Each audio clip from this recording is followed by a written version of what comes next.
Velkommen til den første Conventus-guide i BSK. Vi skal gennemgå modulet omkring møde og mødeindkaldelse i Conventus. Guiden er tiltænkt alle brugere, som via Conventus skal oprette et møde i Blåvandshuk Svømmeklub. Først skal vi have startet vores Internet Explorer. For de af jer, der har en 64-bit Windows, lad være med at bruge jeres 64-bit Explorer. Brug den almindelige i stedet for.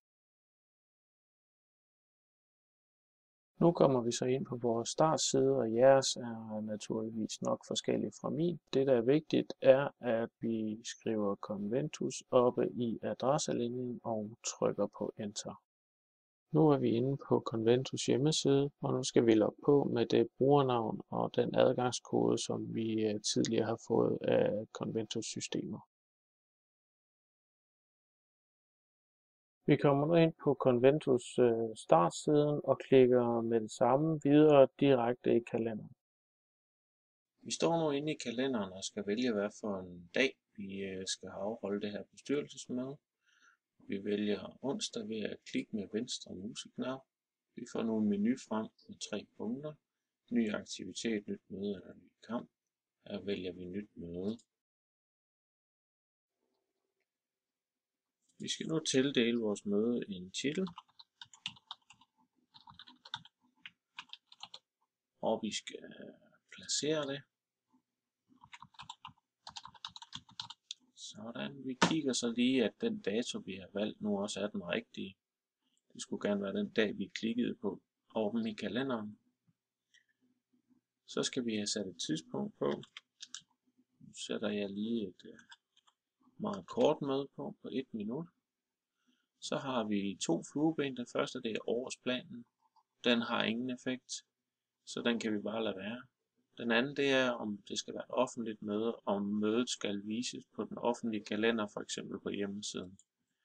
Behøver den ikke, så skal vi have valgt, hvad for en gruppe, der skal deltage i mødet. Her har vi hele svømmeklubben, alle holdene, hvor der er mulighed for at invitere. Vi tager ledelsen, og her kommer hele bestyrelsen frem på en gang. Det behøver vi ikke at tænke mere på. Hvis vi skulle få brug for at tilføje nogen, der ikke er med i bestyrelsen, så kan vi klikke på vælg. Så får vi medlemsvælgeren frem her. Og så kan vi gå ind i nogle andre hold. For eksempel hvis vi skal have vores fotograf med, kan vi klikke på øvrige. Så kommer han herned, så sætter vi et flueben hos ham. Trykker på gem. Og så fremgår han også af deltagerlisten. Når vi har fået valgt de deltagere, vi skal bruge, trykker vi på gem.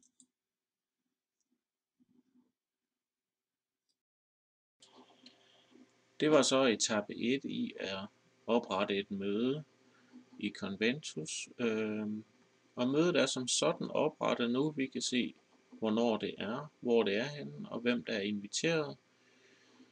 Og som I kan se, så er dagsordenen den er tom. Så vi har en skabelon til en dagsorden, som vi bruger til at sætte ind her. Og den ligger om i arkivet, så vi klikker på arkiv. Og her har vi nogle mapper, og der går vi ind i sekretærmappen. Så ligger der en, der hedder referatskabelon bestyrelsesmøde. Klikker på det lille ikon med venstre museknap. Så får vi en lille menu frem, hvor vi trykker rediger. Nu er vi inde i artiklen, og som I kan se, så skal vi have markeret det her referatark. Og det kan man se ved, at de her 8 kasser, de omkranser hele tabelsystemet. Og ikke kun en lille del af det, men hele tabelsystemet. Og noget af det kommer så også til at gå udenom. Det betyder ikke noget. Vi højreklikker herude på den her linje, trykker på kopier. Så har vi taget en kopi af referatarket. Nu går vi tilbage til kalenderen igen. Og klikker på det bestyrelsesmøde, vi er ved at etablere. Trykker på rediger. Nu kommer vi så ind, hvor vi har mulighed for at tilføje og fjerne og lave om, og endda slet, hvis det er også det, der er nødvendigt. Vi skal have sat dagsordenen ind i feltet her, hvor der står dagsorden. Og for at gøre det lidt mere overskueligt, så bruger jeg den her knap her, så vi får den lille kasse til at fylde hele skærmen. Her sætter vi så ind, trykker tillade. Vi har nu fået sat referatarket ind. Desværre så er systemet ikke helt gearet til det her, så der sker det, at noget af tekstformateringen den forsvinder, som I kan se, så er der forskel i størrelsen. Så for at man lige får det så nogenlunde pænt, også når vi skal skrive det ud, så plejer vi lige at markere al teksten, og så bruger vi styles hernede, så kalder vi det hele for brødtekst, så fjerner den lige den forskellige formatering. Så sætter vi lige dato for mødet, plejer jeg at gøre til en overskrift, sådan der. Så bliver tekstformatet ens for hele arket. Det er desværre et af de fejl, som vi må leve med i det her system. Vi har nu sat et tomt referatark ind i mødeindkaldelsen. Så vi gør lige nu det, at vi lægger arket ind i. Nu har vi lagt referatarket ind i mødeindkaldelsen. Og som I kan se, nu ligger den inde i den her lille boks. Den er ikke særlig nem at overskue. Men har vi brug for det, så klikker vi bare på den knap her. Så får vi den op i en fuldskærmsvisning, som gør, at den er lettere at overskue og lettere at redigere i. Så er vi så kommet til etape 3. Vi har fået oprettet bestyrelsesmødet. Vi har fået inviteret dem, der skal med. Vi har fået lagt en tom dagsorden ind. Nu skal vi selvfølgelig have fyldt noget ind i den her dagsorden. Og det gør vi ganske enkelt ved at trykke på rediger-knappen. Og nu maksimerer jeg lige vores dagsorden, så den fylder hele skærmen.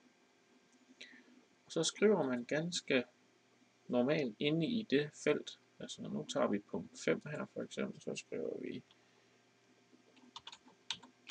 besøg af en dommer.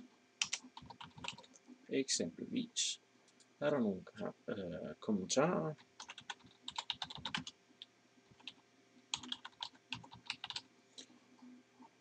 Og hvem er ansvarlig for det?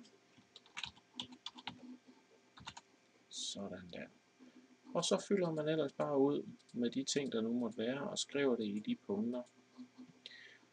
Og det samme kan sekretæren gøre, når det er, at der skal skrives referat. Så skriver man simpelthen direkte ind i det her bestyrelsesmøde referat ark under de punkter. Når man er færdig med det, så folder vi arket sammen igen, så det ligger inde i selve mødeindkaldelsen. Trykker på gem. Og så kan vi se, at det vi har skrevet, det fremgår, så alle kan læse det. Vi har nu fået skrevet hele dagsordenen ind, og det sidste, der egentlig mangler, det er, at vi indkalder til det her møde, så alle deltagerne de får en mail omkring det her møde. Og det gør vi ganske enkelt ved at trykke på indkald. Og så kommer den og spørger, om man er sikker på, at man vil trykke på OK, så man sender en mail. Og det gør vi ikke i det her tilfælde, fordi det er en instruktion. Men der trykker vi på OK. Og så får alle deltagerne en mail ud om det her bestyrelsesmøde, og de kan gå ind og læse dagsordenen. De kan gå ind og skrive kommentarer til dagsordenen. De kan gøre den personlig til et andet medlem. De kan også bare skrive, så alle kan læse det, ligesom jeg har gjort hernede.